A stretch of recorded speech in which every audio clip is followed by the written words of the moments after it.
Hello everyone and welcome back to my YouTube channel where this week I will be painting my first ever commissioned oil painting. Now this painting was done for a friend of mine for Miss Bailey Bales over on Twitch. She and I became friends roughly 4 or 5 years ago when I hopped into her channel and she's like, I like your energy, come back. And recently we were talking, I don't even remember how the conversation came up, but she was like, I want you to paint Uncrustables. Like, can you do that? I think that'd be funny. And I'm like, yeah, I can do that. And so thus was born this commission where I agreed that I would paint Uncrustables. I also foolishly agreed to paint her favorite Uncrustables, which happens to be my least favorite Uncrustables, strawberry flavor. So Bailey, I sacrificed a little bit for you to get the reference photos for this painting. Please appreciate that.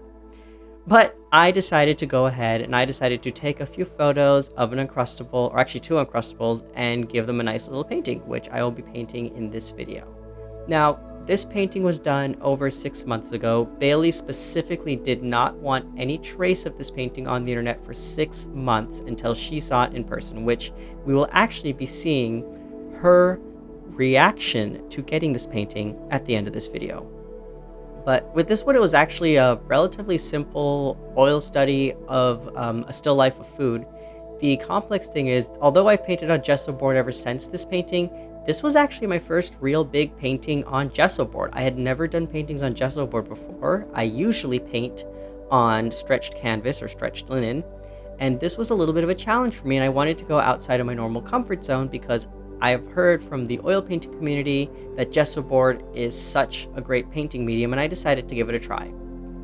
Since then, I have decided that I still prefer painting on stretched canvas or stretched linen, but I have since then also practiced a lot more with gesso board, and I will say that there are definitely certain paintings that I will be using gesso board for in the future.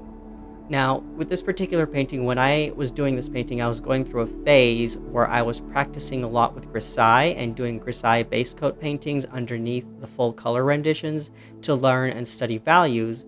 So with this painting, I started with a simple grisaille of the two Uncrustables sitting on this wooden table. I think it was actually like a wooden cutting board or butcher block that I got from like TJ Maxx. I think it was like TJ Maxx or Home Goods, and just set these Uncrustables up and took my studio lighting and made this little tiny simple scene of an Uncrustable sitting on top of another Uncrustable.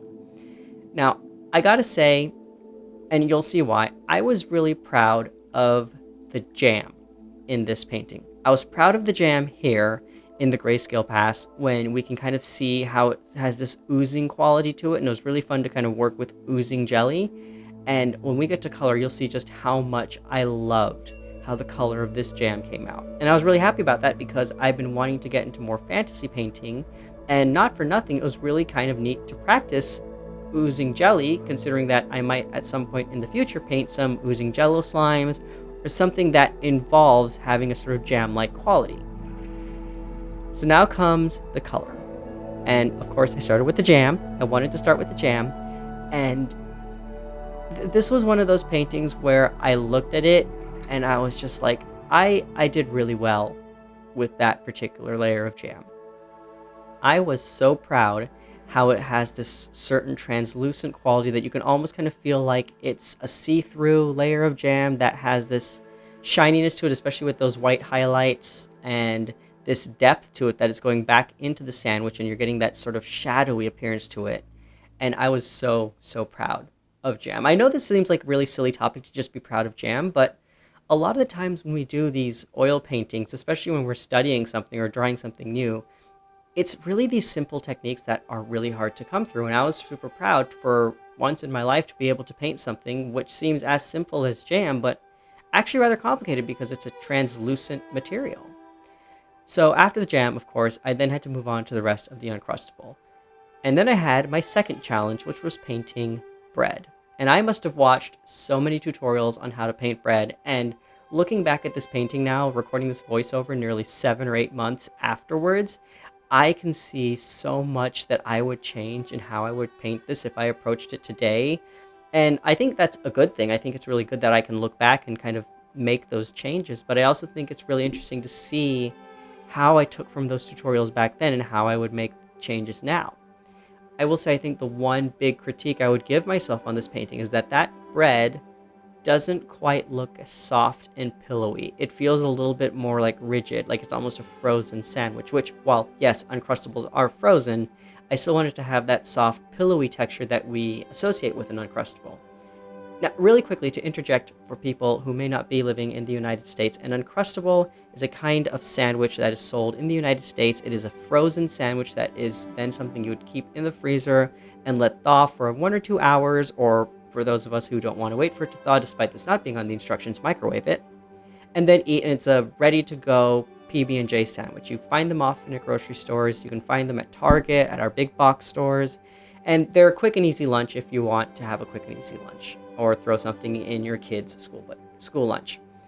They're not that great for you, they taste rather mid, but it is still kind of a American quintessential thing, and I won't lie, I do keep a back supply of grape Uncrustables in my fridge and freezer, just in case I'm really getting the hankering for a sandwich without wanting to make one. But yeah, so I decided to paint these Uncrustables. It was kind of fun to paint something like this in a very classical style, very whimsical style, something that you would almost see from a 19th or 18th century oil painting still life, but done in the 21st century with a 21st century food item. So of course, after I painted the sandwiches, I had to really quickly do that background. I am upset that I didn't do a little bit more variation in the background, but that again is just me looking back at this painting nearly, 7 or 8 months since I painted it. And I am really happy with how that table came out. I think it's definitely a good, like, wood block rich warm table. Would I do it differently now? I don't really think so. I think I'd leave that table as it is. And the really fun thing about this painting is most of the time I post these videos 1 or 2 months after a painting is finished. This has been 6 or 7 months. So what I get to show you for the first time is the varnishing process of this painting, which is what I'm going to be doing here. Now, varnishing is one of my favorite stages of paintings. I have debated recording these and just releasing them like every month at the end, just like here's a little bit of like calm, easy varnishes. So if that's something you guys want, let me know and I can just have like a varnishing day or something along those lines where I just show off varnish paintings, because seeing colors come to life during varnish is beautiful and it's one of my favorite things, and I would love to just share that with you. But now, I think it's time we hear from the recipient of this painting. Okay, I'm gonna be very careful. I'm so worried I'm gonna break this. Where are my scissors? That I definitely know how to use.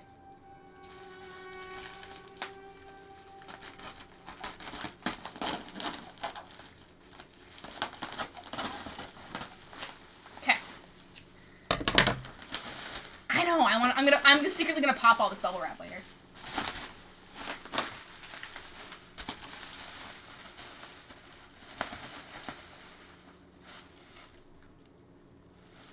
Oh my space! It's perfect.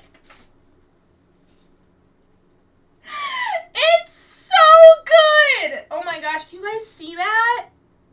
It is an oil painting of an Uncrustable. The strawberry kind, which is the best kind of Uncrustable, before anyone says anything. Isn't it? Oh, it's going in my dining room. I already told my parents, I'm like, y'all don't get a choice. The Uncrustable painting is going in the dining room. It's so fitting. Oh my gosh, Space, it's beautiful. Dude. It's so classy. I don't think I've ever owned anything this classy in my whole life. Isn't it so good?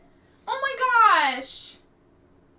Oh, Space, you did such a good job. I can't wait. All my cousins are gonna die.